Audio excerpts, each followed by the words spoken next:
ನೀವು ಪೇಜರ್ ಅನ್ನೋ ಹೆಸರು ಕೇಳಿದ್ದೀರಾ ಅಥವಾ ನಿನ್ನೆಯಿಂದ ಟಿ ವಿಲಿ ಮತ್ತು ಎಕ್ಸಲ್ಲಿ ವೈರಲ್ ಆಗ್ತಿರೋದನ್ನು ನೋಡಿ ಈ ಪೇಜರ್ ಅಂದರೆ ಏನು ಅಂತ ಹೇಳಿ ಯೋಚನೆ ಮಾಡ್ತಿದ್ದೀರಾ. ನನಗೂ ಕೂಡ ಅಷ್ಟೇ, ಪೇಜರ್ ಅಂದರೆ ಏನು ಅಂತ ಹೇಳಿ ಇದುವರೆಗೂ ಗೊತ್ತಿರಲಿಲ್ಲ. ಈ ಪೇಜರ್ ಅನ್ನೋದು ಒಂದು ಡಿವೈಸ್. ಇದ್ರ ಬಗ್ಗೆ ಯಾಕೆ ಈ ವಿಡಿಯೋದಲ್ಲಿ ನಾನು ಮಾತಾಡ್ತಾ ಇದ್ದೀನಿ ಅಂತ ಅಂದರೆ, ಈ ಒಂದು ಪೇಜರ್ ಬಗ್ಗೆ ನಾವು ಫಸ್ಟು ತಿಳ್ಕೊಳ್ತಾ ಹೋಗೋಣ. ಯಾಕೆ ಈ ವಿಡಿಯೋದಲ್ಲಿ ಪೇಜರ್ ಬಗ್ಗೆ ಮಾತಾಡ್ತಾ ಇದ್ದೀನಿ, ಇಸ್ರೇಲ್ ಮತ್ತು ಈ ಲೆಬನಾನ್ನ ಹೆಜ್ಬುಲ್ಲಾ ಸಂಘಟನೆ ಬಗ್ಗೆ ಯಾಕೆ ಮಾತಾಡ್ತಾ ಇದ್ದೀನಿ ಈ ಟೆಕ್ ವಿಡಿಯೋದಲ್ಲಿ ಅಂತ ಹೇಳಿ ನೋಡ್ತಾ ಹೋಗೋಣ. ಫಸ್ಟು ನಾವು ಈ ಪೇಜರ್ ಅಂದರೆ ಏನು ಅಂತ ಹೇಳಿ ತಿಳ್ಕೊಳೋದಾದರೆ, ಇದು ಒಂದು ಚಿಕ್ಕ ಡಿವೈಸ್, ಕಮ್ಯುನಿಕೇಷನ್ ಡಿವೈಸ್ ಅಂತಂದರೆ ಇದರಲ್ಲಿ ಯಾವುದೇ ರೀತಿ ಮೈಕ್ರೋಫೋನ್ ಇರೋದಿಲ್ಲ, ನಾವು ಮಾತಾಡೋದಕ್ಕಾಗೋದಿಲ್ಲ.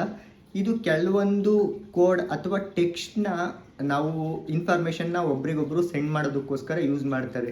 ಇನ್ನು ಇದನ್ನು ಎಲ್ಲೆಲ್ಲಿ ಯೂಸ್ ಮಾಡ್ತಾ ಇದ್ರು ಅಂತ ಅಂದರೆ, ಆಗಿನ ಕಾಲದಲ್ಲಿ 80s ಈ ಏನು ಫೋನ್ ಇರಲಿಲ್ವಲ್ಲ, ಆಗ ಇದನ್ನು ತುಂಬ ಯೂಸ್ ಮಾಡ್ತಾಯಿದ್ರು.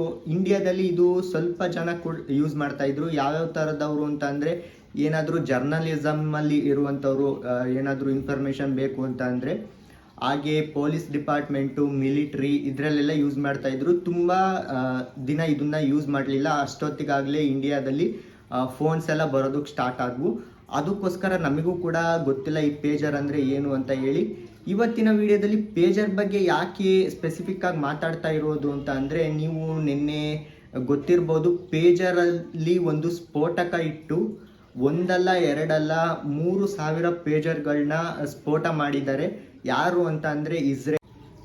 ನಾವು ಇಸ್ರೇಲ್ ಬಗ್ಗೆ ಮಾತಾಡ್ತಾ ಇದ್ದೀವಿ ಅಂತ ಅಂದರೆ, ಮೊಸಾದ್ ಬಗ್ಗೆ ಮಾತಾಡ್ದಲೇ ಇರೋದಕ್ಕೆ ಚಾನ್ಸೇ ಇಲ್ಲ. ಯಾಕೆ ಅಂತ ಅಂದರೆ, ಇದು ಒಂದು ಇಂಟೆಲಿಜೆನ್ಸ್ ಏಜೆನ್ಸಿ ಅಥವಾ ಸ್ಪೈ ಏಜೆನ್ಸಿ ಅಂತ ಕೂಡ ಕರಿಬೋದು. ಇದು ಎಕ್ಸ್ಟರ್ನಲ್ ಸ್ಪೈ ಏಜೆನ್ಸಿ. ಯಾವ ಥರ ಅಂತ ಅಂದರೆ, ನಮ್ಮ ದೇಶದಲ್ಲಿ ರಾ ಇದೆ, ರಿಸರ್ಚ್ ಆ್ಯಂಡ್ ಅನಾಲಿಸಿಸ್ ವಿಂಗ್. ಇದೇ ರೀತಿ ಇಸ್ರೇಲಲ್ಲಿ ಇರುವಂಥದ್ದು ಮೊಸಾದ್. ಇದು ಇಸ್ರೇಲಲ್ಲಿ ಮಾತ್ರ ಅಲ್ಲ, ಇಡೀ ಪ್ರಪಂಚದಲ್ಲಿ ಯಾವ್ಯಾವ ದೇಶದಲ್ಲಿ ಯಾವ್ಯಾವ ಮೂಲೆಯಲ್ಲಿ ಎಂತೆಂಥ ಕಾರ್ಯಾಚರಣೆಗಳನ್ನ ನಡೆಸಿದ್ದಾರೆ ಅಂತ ಹೇಳಿ ಕೇಳಿಬಿಟ್ರೆ ನಾವು ಯಾವುದೇ ಸ್ಪೈ ಥ್ರಿಲ್ಲರ್ ಮೂವಿ ನೋಡೋದೇ ಬೇಕಾಗೋದಿಲ್ಲ.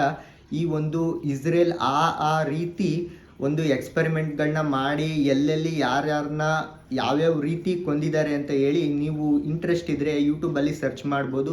ಕೆಲವೊಂದು ಎಕ್ಸಾಂಪಲ್ ಹೇಳ್ಬೇಕಂತ ಅಂದರೆ, ಇರಾನ್ ಅಣು ರಾಷ್ಟ್ರ ಆಗಬೇಕಂತ ಹೇಳಿ ಪ್ರಯತ್ನ ಪಡ್ತಾ ಇದೆ. ಈಗ ಆಗಿದೆ ಅಂತ ಕೂಡ ಹೇಳ್ತಾ ಇದ್ದಾರೆ. ಅವರು ಅಫಿಷಿಯಲ್ ಆಗಿ ಅನೌನ್ಸ್ ಮಾಡಿಲ್ಲ. ಆದರೆ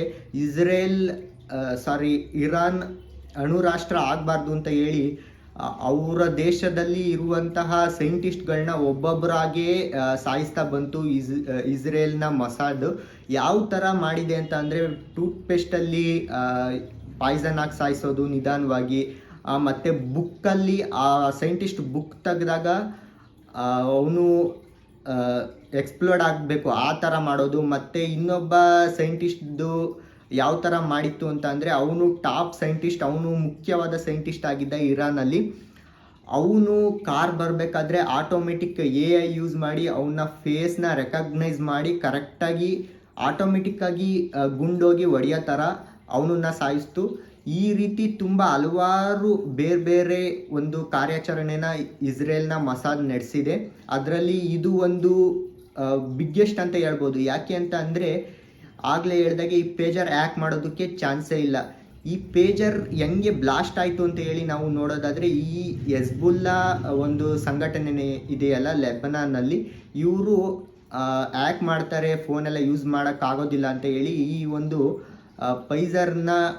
ಪೇಜರ್ನ ಬುಕ್ ಮಾಡಿದ್ದು. 5000 ಪೇಜರ್ನ ಎಲ್ಲಿಗೆ ಬುಕ್ ಮಾಡಿದ್ದು ಅಂತ ಅಂದರೆ, ತೈವಾನ್ನ ಒಂದು ಗೋಲ್ಡ್ ಅಪೋಲೋ ಅನ್ನೋ ಕಂಪ್ನಿಯಿಂದ ಬುಕ್ ಮಾಡಿದರು. 5000ದಲ್ಲಿ 3000 ಏನು ಈ ಪೇಜರ್ಗೆ ಸ್ಫೋಟಕವನ್ನು ಅಳವಡಿಸಿದೆ ಇಸ್ರೇಲು. ಯಾವ ರೀತಿ ಅಂತಂದರೆ, ಕೇವಲ 3 ಗ್ರಾಮ್ ಒಂದು ಸ್ಫೋಟಕ ಇರ್ಬೋದು, ಎಕ್ಸ್ಪ್ಲೋಷನ್.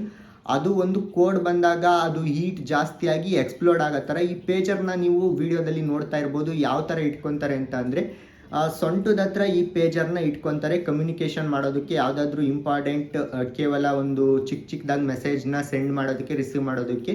ಈ ಹೆಜ್ಬುಲ್ಲಾ ಸಂಘಟನೆಯವರು ಕಮ್ಯುನಿಕೇಟ್ ಮಾಡ್ತಿದ್ದೇ ಈ ಪೇಜರಿಂದ ಅಂತ ಹೇಳಿ ಇಸ್ರೇಲ್ನ ಮೊಸಾಡ್ಗೆ ಇಂಟೆಲಿಜೆನ್ಸ್ ಮಾಹಿತಿ ಬಂದಿದೆ. ಇದು ಕೇವಲ 1-2 ದಿನದಲ್ಲಿ ನಡೆಸಿರುವಂತಹ ಕಾರ್ಯಾಚರಣೆ ಅಲ್ಲ. ಇದು 7 ತಿಂಗಳು ಹಿಂದೆನೇ ಈ ಸ್ಫೋಟಕಗಳನ್ನ ಇಟ್ಟು ಅವರು ಇಷ್ಟು ದಿನ ಕೂಡ ಯೂಸ್ ಮಾಡಿದ್ದಾರೆ, ಯಾವುದೇ ರೀತಿ ಡಿಟೆಕ್ಟ್ ಆಗಿಲ್ಲ, ಅವರಿಗೆ ಗೊತ್ತಾಗೇ ಇಲ್ಲ. ಒಂದು 200 ಗ್ರಾಮ್ ಮಾತ್ರ ಅದು ತೂಕ ಜಾಸ್ತಿ ಆಗಿತ್ತಂತ ಅಷ್ಟೇ. ಯಾವುದೇ ಸ್ಕ್ಯಾನರಿಂದ ಕೂಡ ಅದನ್ನು ಸ್ಕ್ಯಾನ್ ಮಾಡೋದಕ್ಕೆ ಕೂಡ ಆಗಿಲ್ಲ. ಆ ಪೇಜರಲ್ಲಿ ಸ್ಫೋಟಕ ಇದೆ ಅಂತ ಹೇಳಿ ಅವರು ಒಂದು ರೀತಿ ಬಾಂಬ್ ಇಟ್ಕೊಂಡೇ ಓಡಾಡ್ತಾ ಇದ್ರು ಅನಿಸುತ್ತೆ ದಿನ. ಇವತ್ತು ಸಮಯ ನೋಡ್ಕೊಂಡು ನಿನ್ನೆ ಇದನ್ನು ಬ್ಲಾಸ್ಟ್ ಮಾಡಿದ್ದಾರೆ. 3,000 ಜನಕ್ಕೆ ಗಾಯಗಳಾಗಿದ್ದಾವೆ. ಸ್ಪಾಟಲ್ಲೇ 11 ಜನ ಸತ್ತೋಗಿದ್ದಾರೆ. ಇನ್ನು 400 ಜನದ ಪರಿಸ್ಥಿತಿ ಕ್ರಿಟಿಕಲ್ ಅಂತ ಹೇಳಿ ಹೇಳ್ತಾ ಇದ್ದಾರೆ. ಇದರಿಂದ ನಾವು ತಿಳ್ಕೊಳೋದು ಏನು ಅಂತ ಅಂದರೆ, ನಾವು ಫೋನ್ ಯೂಸ್ ಮಾಡ್ತೀವಿ, ನಾವು ಬೇರೆ ಕಂಟ್ರೀಸಿಂದ ಇಂಪೋರ್ಟ್ ಮಾಡ್ಕೊತೀವಿ ಎಲ್ಲ ಟೆಕ್ನಾಲಜೀಸ್. ಆಲ್ಮೋಸ್ಟು ನಾವು ಚೈನಾದಿಂದ, ನಮ್ಮ ಶತ್ರು ದೇಶ, ಇದು ಯಾವ ರೀತಿ ಒಂದು ಯುದ್ಧದ ಸಮಯ ಬಂದಾಗ ಜನಗಳಿಗೂ ಕಂಟಕ ಆಗಿ ಮತ್ತು ನಮ್ಮ ಸೇನೆಗೂ ಯಾವ ರೀತಿ ಕಂಟಕವಾಗಿ ಪರಿಣಮಿಸ್ಬೋದು ಅಂತೇಳಿ ನಾವಿಲ್ಲಿ ತಿಳ್ಕೊಬೋದು. ಇನ್ನು ನಾವು made in India, make in India ಇದ್ರ ಬಗ್ಗೆ ಒಂದು ಗೌರ್ಮೆಂಟ್ ಕೂಡ ಪ್ರಯತ್ನ ಪಡ್ತಾ ಇದೆ, ಮತ್ತು ನಾವು ಕೂಡ ಅದಕ್ಕೆ ಏನು ಸಪೋರ್ಟ್ ಮಾಡೋದಕ್ಕೋಸ್ಕರ ಈಗೀಗ ಸ್ವಲ್ಪ ಮುಂದಾಗ್ತಾ ಇದ್ದೀವಿ. ಆದರೂ ಕೂಡ ನಾವು ಬೇರೆ ದೇಶದ ಮೇಲೆ ಇನ್ನೂ ಕೂಡ ತುಂಬ ಡಿಪೆಂಡ್ ಆಗಿದ್ದೀವಿ. ಇನ್ನು ನಿಮಗೆ ಈ ವಿಡಿಯೋ ಇಷ್ಟ ಆಗಿದೆ ಅಂತಂದರೆ ಪ್ಲೀಸ್ ಲೈಕ್ ಮಾಡಿ, ಶೇರ್ ಮಾಡಿ ಮತ್ತು ಸಬ್ಸ್ಕ್ರೈಬ್ ಮಾಡೋದು ಮರಿಬೇಡಿ. ಇವತ್ತಿನ ವಿಡಿಯೋದಲ್ಲಿ ನೀವು ಈ ಒಂದು ಸ್ಪೈ ಥ್ರಿಲ್ಲರ್ ಮತ್ತು ಥ್ರಿಲ್ಲಿಂಗ್ ಆಗಿರುವಂಥ ಒಂದು ಸ್ಟೋರಿ ಕೇಳಿ ನಿಮಗೂ ಕೂಡ ಇಷ್ಟ ಆಗಿದೆ ಅಂತ ಹೇಳಿ ಅನ್ಕೊಂಡು ಇದೇ ರೀತಿ ವಿಡಿಯೋಸ್ ನನ್ನ ಚಾನಲಲ್ಲಿ ಬರ್ತಾ ಇರುತ್ತೆ. ನಿಮಗೆ ಇಂಟ್ರೆಸ್ಟ್ ಇದೆ ಅಂತ ಅಂದರೆ ಈ ಚಾನಲ್ನ ಸಬ್ಸ್ಕ್ರೈಬ್ ಮಾಡಿ ಅಂತ ಮತ್ತೆ ಹೇಳ್ತಾ ಇವತ್ತಿನ ವಿಡಿಯೋ ಮುಗಿಸ್ತಾ ಇದ್ದೀನಿ. Thank you for watching. ಸಿಗೋಣ ಮುಂದಿನ ವಿಡಿಯೋದಲ್ಲಿ.